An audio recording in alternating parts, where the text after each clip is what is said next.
when you look at the K through 12 space, there would appear to be, and I believe there is, tremendous opportunity for e-learning to make real difference within the K through 12 education system. And if there's an opportunity to make a real difference and to have impact, one would believe there's an opportunity to build businesses. I obviously believe there's an opportunity to do that, or I wouldn't be at Apex Learning. But I think it's important to go into an education business in the K through 12 space with your eyes open and really understanding what it takes in order to build a successful business. There are no shortages of it. There's no shortage of examples of great ideas, great companies that have been started with a tremendous product that has potential in K through 12. Most of those companies have failed to thrive for a number of very obvious reasons. When you look at K through 12 and what it takes to be successful, in some respects, the key factors are no different than any other market segment. You need to identify a problem that needs to be solved, you need a good solution to that problem, and you need a distribution channel. In K through 12 education, I think it just becomes more complicated. You really do need to identify a need that school districts and administrators in schools are looking to solve. I think one of the biggest mistakes many entrepreneurs make when they look at the K through 12 in the education sector is they have a great idea as to a tool or a resource that can make a difference for a teacher in the classroom. There really are very few, if any, examples of successful businesses that have been built with a tool for the teacher. Most of the money, most of the decisions are made by administrators within school districts. It's important to understand what problems are they trying to solve today. What are the most critical problems they have? The second question you have to ask yourself to be successful is, are they spending money to solve that problem?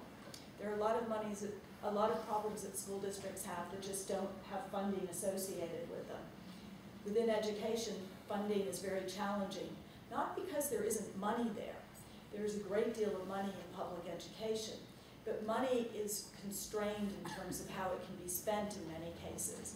So it's important to understand whether you're addressing a problem that has money behind it. Then, of course, you need to have a solution. Frankly, I think in many respects, that's the easiest part of dealing with education.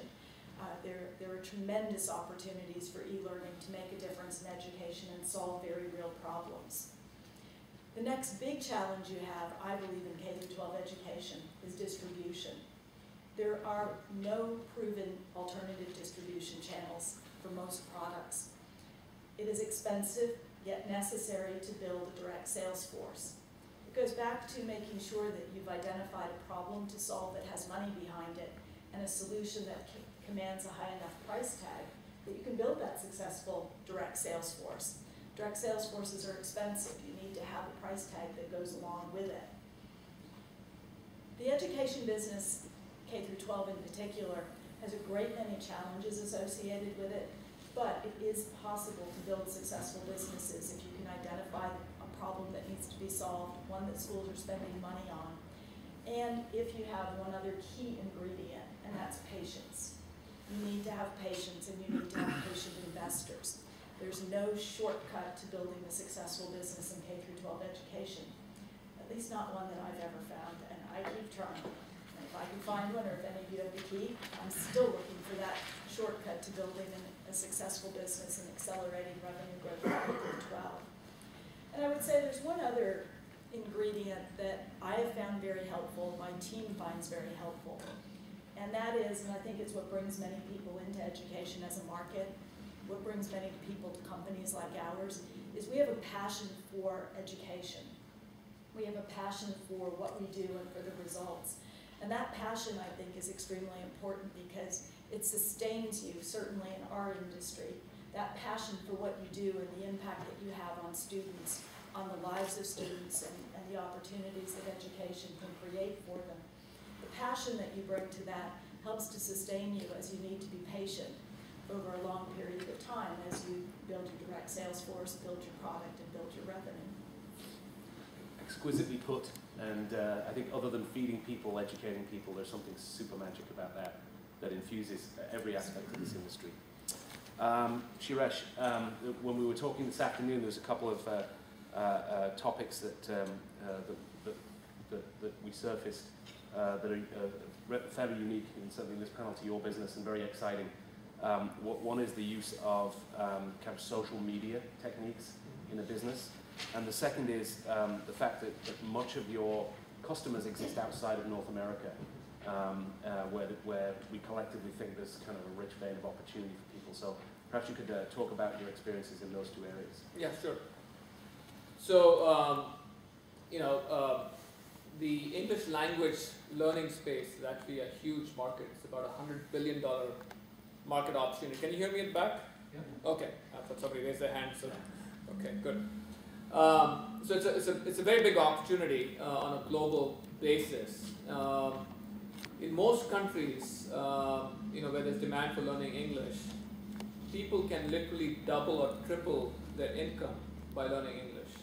So there's a high level of motivation among people to learn English so that they can get attractive opportunities, either working for multinationals or local companies where English is a requirement, or where just knowing English is something that's required to rise up the management ranks. So the demand is huge on a global basis, and we see that in our user base. In fact, outside of the US, Brazil and China are the two biggest countries for us. Brazil makes up about 25-30% of our audience. China makes up about 12 to 15% of our audience. India would be actually a big country, except the internet penetration is not very big. So the demand for learning English is huge.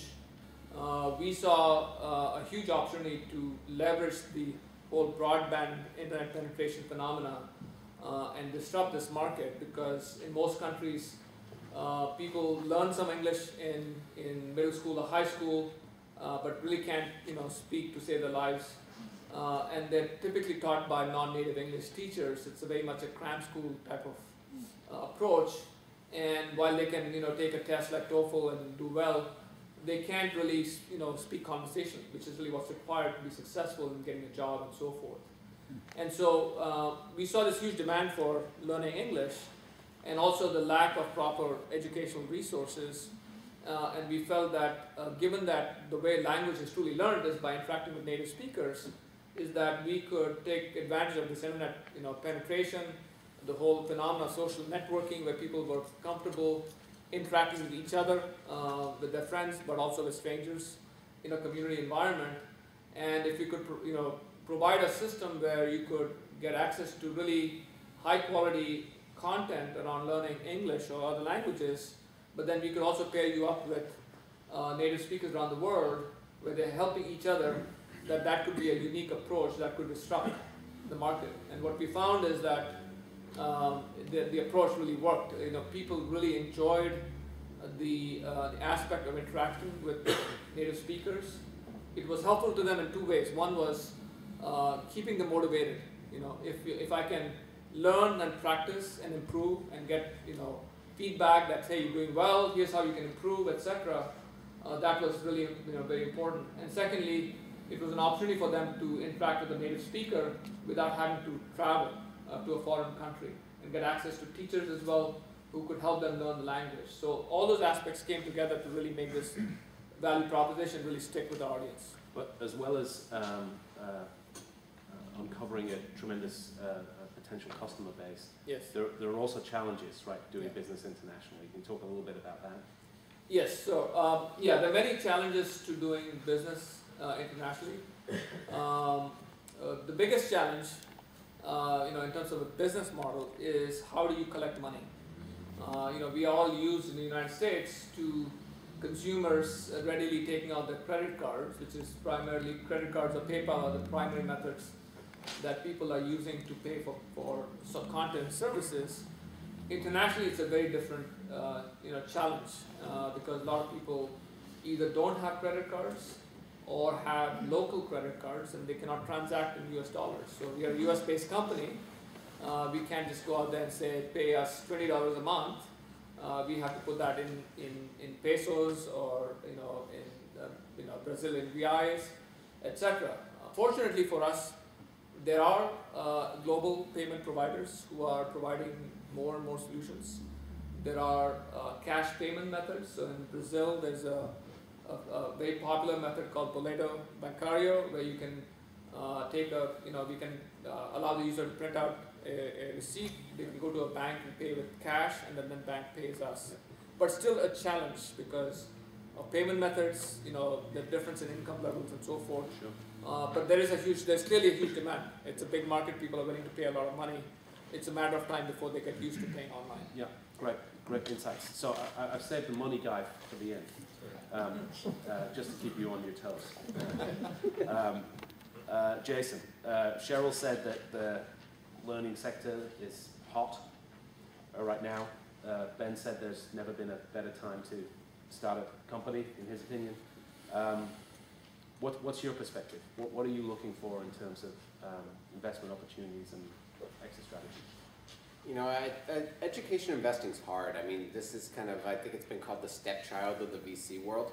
So, when you look at, I look at it from a broad macro perspective first.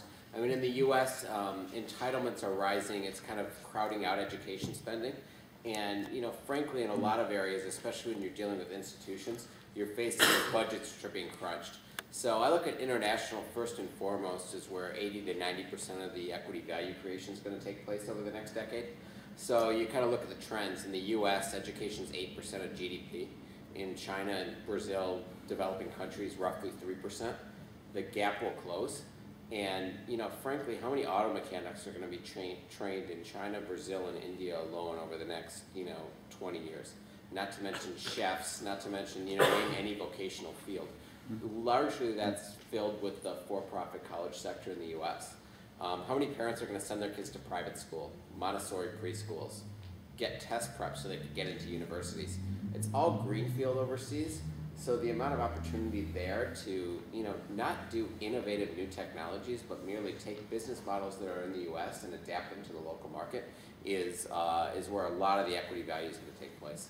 I think when you look at the U.S., I'll talk about my focus in a second, but I think a lot of outside of the education markets, you could have a 23-year-old from Harvard come up with a cool site called Facebook, launch the site, and it grows huge.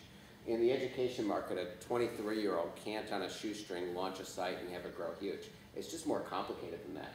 You need to look at, as Cheryl talked about, the money flows. I mean, some examples that have made sense recently. There's a company in San Francisco called Revolution Foods, where there's a government subsidy for school lunch.